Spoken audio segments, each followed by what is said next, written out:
In today's video, we'll learn how to watch adult content on YouTube. If you find this helpful, then like and subscribe. If you're ready, let's do this. Open the YouTube app. Locate your profile picture at the bottom right corner of your phone screen. At the top right corner of the screen, tap on the settings icon.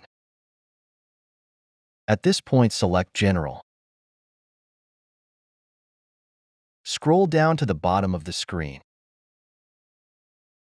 Once here, toggle off the tab under Restricted Mode.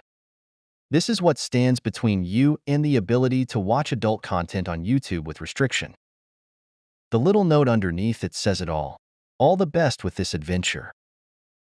Disclaimer: this is for educational purposes only, and it is meant for persons 18 years and above.